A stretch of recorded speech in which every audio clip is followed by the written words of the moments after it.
Sebenarnya Rumah Prihatin inilah ilham yang telah diilhamkan oleh YB Tan Sri Amno Musa, Menteri Wilayah Persekutuan. Secara mudahnya kita sebut Rumah Prihatin ini sebagai one stop center. Apa yang kita tawarkan one stop center ini? Sebenarnya one stop center ini adalah one stop center untuk kebajikan. Yang mana dalam pandemik kita sekarang ni, masyarakat boleh mendapatkan bantuan-bantuan dari satu tempat, iaitu Rumah Prihatin. Sebenarnya Grand Season ni dah lama tutup, kalau kita tahu pada tahun 2019.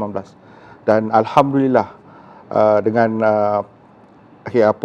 bakti daripada korporat, dengan sumbangan korporat telah menghubungi Tan Sri Amno Musa dengan idea Tan Sri Amno Musa menggunakan Grand Season ini sebagai satu tempat yang kita panggil sekarang sebagai Rumah Prihatin. Apa yang kita maksud sebagai Rumah Prihatin? One stop center untuk kebajikan. Apa yang kita tawarkan di Rumah Prihatin? Ada 5 pilar. Kan? Yang pertamanya, of course, dalam keadaan sekarang ini, vaksinasi. Itu yang paling utama sekali untuk kita. Yang keduanya, jejak prihatin, yang mana kita gunakan sukarelawan ataupun Privo untuk membantu, untuk turun padang dan menyelami apa keperluan rakyat. Okey. Seterusnya kita ada bilik penginapan. Jadi bilik penginapan ini untuk kita bantu orang-orang ataupun frontliner, even juga masyarakat awam, yang mana mereka boleh menggunakan perkhidmatan ataupun bilik ini untuk sementara waktu. Sebagai contoh, sekiranya frontliner ada masalah untuk kembali ke rumah dalam keadaan penat dan sebagainya, perlu mandi dan sebagainya, boleh hadir ke Grand Season ini, Rumah Prihatin ini, dapatkan penginapan. Kemudian kita ada food bank. Food bank ini kita boleh satukanlah bersama dengan dapur prihatin ini, yang mana kita bekalkan makanan. Dapur prihatin kita bekalkan makanan bermasak, dan food bank ni kita sediakan untuk makanan kering kepada rakyat. Dan yang terakhir sekali adalah kesihatan mental.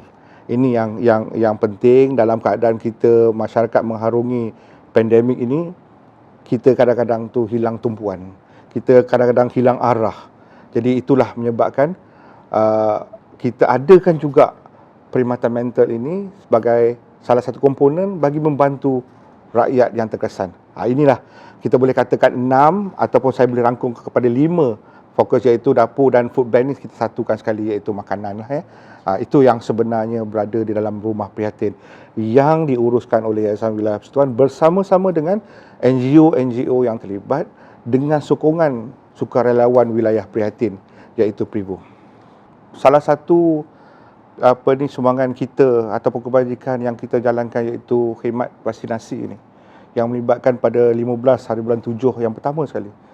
Saya ingat, dan arahan YB Tan Sri, amanat YB Tan Sri kepada saya untuk pastikan bahawa tidak ada seorang pun warga Wilayah Persekutuan yang tertinggal. No one left behind. Dalam erti kata, kita nak berikan vaksinasi. Mungkin dalam golongan-golongan kita ini yang tertinggal ni, ada golongan-golongan, maaf saya kata, kadang-kadang transgender yang tertinggal, orang-orang yang duduk di lorong, pekerja-pekerja sosial. Jadi peniaga-peniaga yang tertinggal daripada arus utama untuk mendapatkan vaksin, mereka boleh tampil. Dan saya juga telah berhubung dengan NGO yang menjaga mereka ini dan mendapat kerjasama yang baik untuk membawa mereka ini ke Rumah Prihatin ini mendapatkan vaksinasi, kerana mereka ini agak sensitif. Kita kena pastikan bahawa golongan-golongan tinggal ni, kita kena faham kenapa mereka tertinggal. Bukan mereka kata mereka tidak mahu vaksinasi itu, tetapi mungkin mereka tidak selesa, mungkin ada isu-isu yang ditimbulkan dan menjadi persepsi kepada mereka, dan mereka ni fall behind. Jadi itu menyebabkan mereka ni tertinggal. Jadi kita tak nak benda-benda ini berlaku, dan kita turun padang panggil mereka ini datang ke Rumah Prihatin mendapatkan vaksinasi. Kita ubah konsep vaksinasi ini supaya mereka ni selesa dengan keadaan itu. Kalau perlu kita ubah beberapa perkara, kita ubah beberapa perkara supaya yang paling penting pada kita adalah mereka ni datang dan ambil vaksinasi.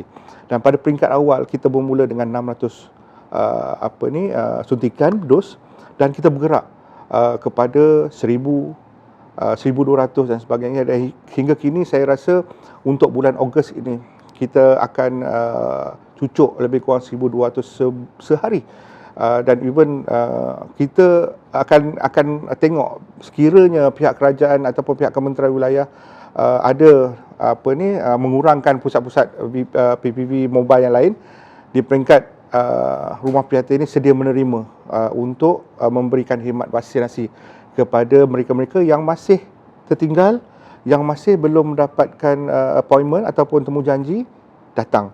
Okey, of course kita dah sebelum ini kita telah beri keistimewaan kepada golongan tua, OKU, golongan rentan untuk datang secara walk-in terus ke pusat vaksinasi kita di Grand Season ini. Dan kita pernah menerima seorang warga tua berumur lebih daripada 100 tahun yang datang untuk mendapat vaksinasi kerana tahu bahawa di sinilah tempat mereka boleh mendapatkan perkhidmatan tersebut. Itu dia. Pertama sekali kita kena lihat, kita kena tahu di mana mereka ini. Okey, dan yang keduanya kita lihat siapa ataupun NGO mana yang involve direct dengan mereka ini. Dan yang paling penting, kita perlu turun padang. Turun padang, kenal dengan mereka ini dan bertanyakan apakah permasalahan atau apakah isu yang mereka rasakan perlu diubah supaya mereka ni tampil. Sebagai contoh, ada mungkin beberapa isu dari segi nama dan sebagainya itu. Jadi kita lihat beberapa perkara perlu ditukar supaya mereka ni tampil. Kalau kita tak ubah, kalau kita tak ambil tindakan ataupun kita tak ambil langkah-langkah untuk memastikan keselesaan golongan sasar ini, mereka ni tak akan ke depan untuk mengambil vaksinasi.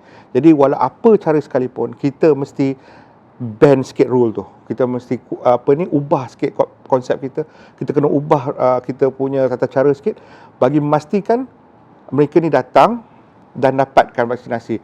Bukanlah kita katakan kita ubah tu menyebabkan sesuatu benda yang tidak baik, tetapi ubah itu bersesuaian dengan golongan yang kita tumpukan.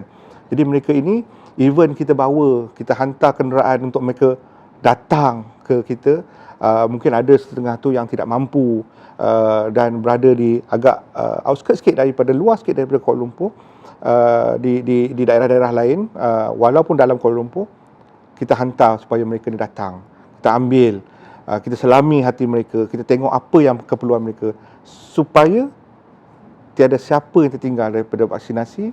Dan hasrat kerajaan, hasrat Tan Sri Anwar Musa untuk memastikan bahawa kita mencapai kelompok vaksinasi lebih 80% herd community itu dalam bulan Ogos ini.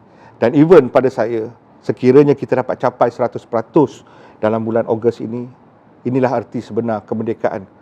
Bukanlah kita kemerdeka untuk keluar daripada rumah, berjalan sana, turun ke lorong jalan-jalan membuat heboh dan sebagainya. Tidak, bukan itu. Tetapi kemerdekaan daripada jiwa kita, kedudukan kita dalam mengharungi COVID-19 ini. Bagi melihat sekiranya pihak Kementerian Wilayah Persekutuan dalam cadangan untuk menutup beberapa PPV mobile yang tidak tinggi nilai kehadiran penerima dia dan menumpukan sepenuhnya di Grand Season, saya rasa tidak menjadi masalah.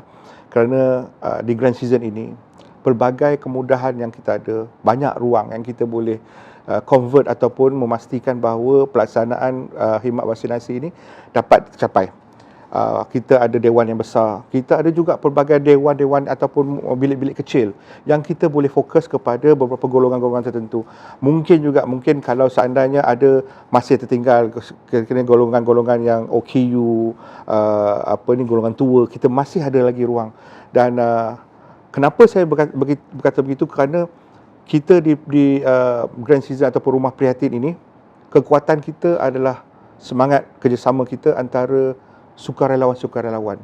Pada saya tidak ada menjadi masalah dari segi tenaga kerja, kerana kita sentiasa disokong oleh NGOs, korporat dan juga badan sukarelawan kita, yang mana mereka ini sentiasa turun padang membantu walau apa sekalipun, dan kita boleh susun agar pelaksanaan pusat khidmat vaksinasi walaupun berapa nilai yang telah diberikan kepada kita, insya-Allah kita mampu mencapai dengan sokongan semua pihak.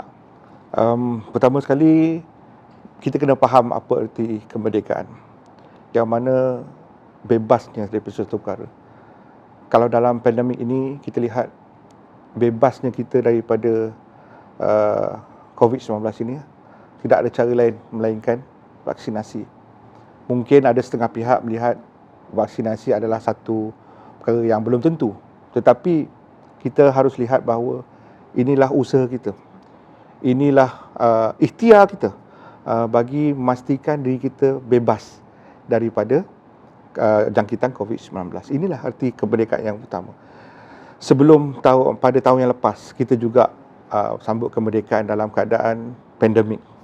Tetapi dari masa ke semasa kita berusaha. Kita adakan pelbagai usaha. Inilah sebenarnya rumah prihatin ini. Daripada kita menghadapi kesulitan pada tahun lepas, kita adakan satu ruang yang mana kita memberi khidmat kepada rakyat, memberi khidmat kebajikan kepada rakyat. Dan rakyat mungkin akan dapat rasa bebas sikit daripada kesulitan, merdeka sikit daripada kesulitan. Inilah keperluan kita menyambut kemerdekaan pada tahun ini.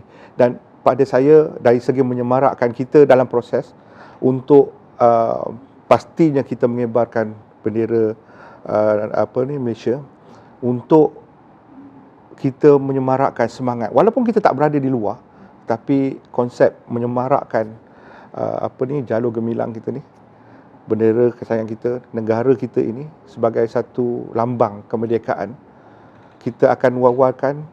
Dan kita di sendiri di Penyelenggaraan Khidmat di Rumah Prihatin ini, sewaktu sukarelawan kita turun padang, hantar food bank, hantar dapur makanan-makanan, kita pastikan mereka ni bawa bendera Malaysia untuk diserahkan kepada penduduk. Inilah yang kita nak bagi tahu pada rakyat, bagi tahu pada masyarakat, warga wilayah Setuhan, kibarkanlah bendera. Dan kita di Rumah Prihatin ini pastinya akan kibarkan bendera. Dan proses sedang dilaksanakan untuk memastikan bahawa semangat, suasana kemerdekaan itu dapat dilihat di Rumah Prihatin ini.